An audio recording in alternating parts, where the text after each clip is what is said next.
Have you ever whispered, Ya Allah, why me? Maybe you lost something you loved.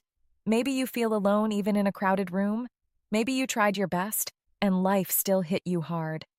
Noor and Zaid, come closer. Today is a heart check. One of the biggest questions a believer asks is simple. Why does Allah test us? I always thought if someone is good, life should be easy. Yeah. If you pray and try to be kind, why do hard things still happen? Subhanallah, you two just asked what sits inside millions of hearts. And this episode will cover 4 things. What a test means in Islam, why Allah tests the people He loves, what tests do inside the heart, and practical steps for when you feel overwhelmed. And can we talk about when you feel guilty for being sad? And when you're like, I can't handle this?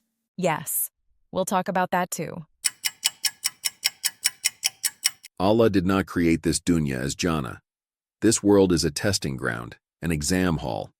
That's why Allah asks, do people think once they say, we believe, that they will be left without being put to the test? When you say, I believe, you're choosing who you will hold on to inside the storm. And Allah is honest with us about what tests can look like: fear, hunger, loss of wealth, loss of life, and loss of the fruits of your effort. Then Allah gives a gift. Give good news to those who patiently endure, those who, when disaster strikes, say, indeed we belong to Allah, and indeed to Him we will return.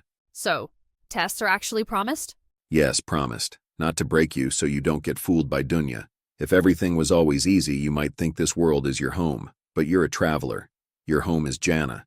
But what if it feels like too much?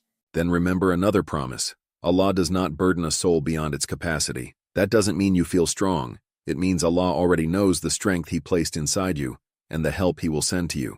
Sometimes capacity isn't about muscle. It's about support. It's about mercy.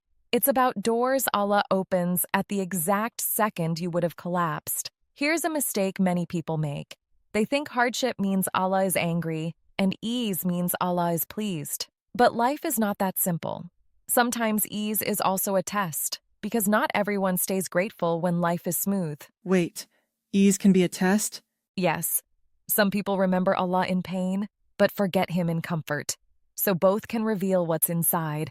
Hardship can be purification. Ease can be responsibility. And we don't diagnose hearts. You don't see someone sick and say, Allah is punishing you. That's not our job. Our job is to respond in the best way. So how do we know what it is? Look at what it produces. Does it pull you toward Allah or push you away? If hardship makes you pray like you never prayed before, if it makes you kinder and humbler, then it's a ladder.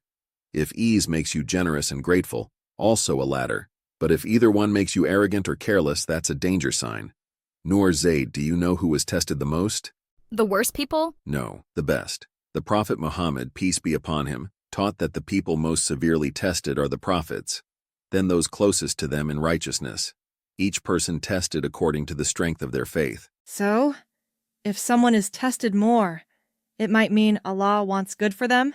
It can, but we say it gently, because someone in pain doesn't need a cold sentence. They need a warm hand. Let me tell you something soft but powerful. If Allah lets a believer cry, it doesn't mean Allah doesn't love them. Sometimes Allah lets you cry so you finally speak to Him honestly. Some du'as are born only when the heart is cracked. But why would Allah want that?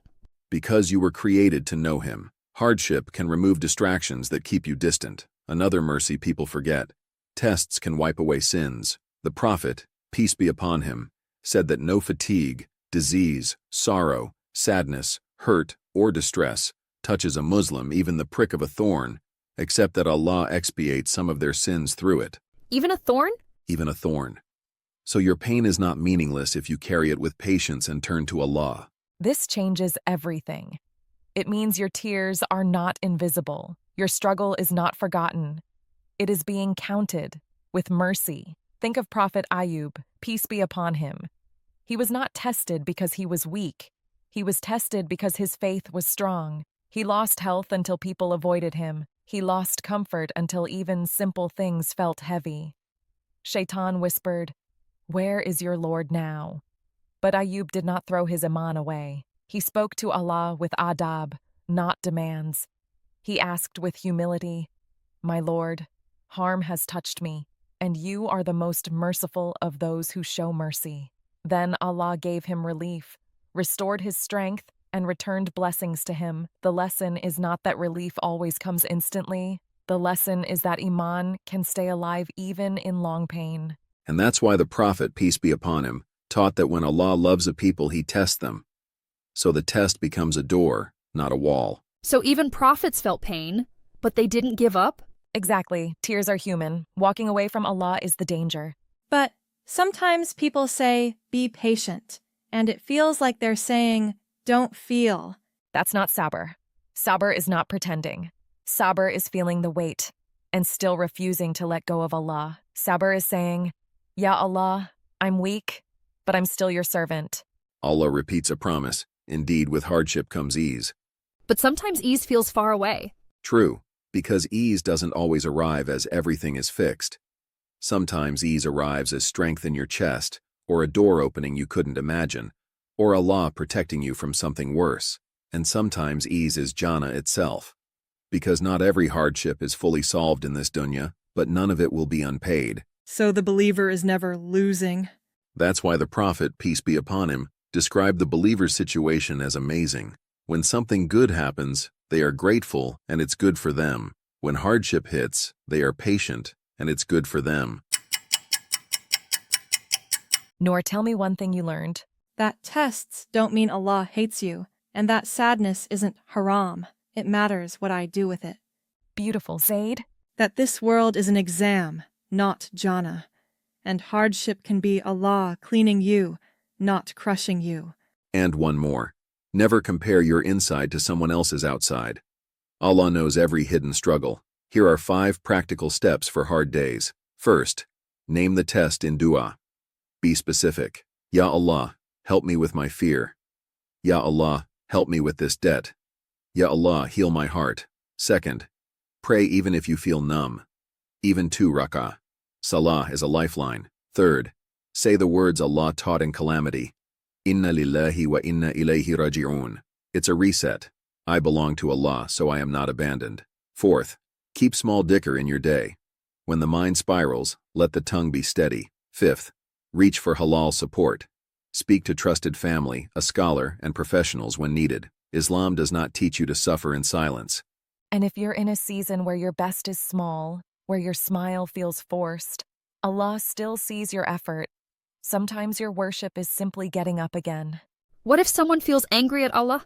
Then bring the pain to Allah as a complaint, not an accusation. Say, Ya Allah, I don't understand. Teach me, hold me. But don't walk away. Stay at the door. If you're watching this while your heart is heavy, hear this. You are not being ignored. You are being shaped, and your Lord is closer than you think. Tests are not the end of your story. They are the page where faith becomes real. Can we make dua for everyone struggling right now? Even for kids who feel it but don't have the words? Ameen. Ya Allah, make our trials a means of drawing near to you, not drifting away. Give patience to the hurting, relief to the anxious, and light to hearts that feel dark. In the next episode, we'll talk about resilience, how to keep your imaan steady when your emotions are not. And everyone watching, please like and share this video, and do not forget to like and subscribe to our channel. Jazakallah khair.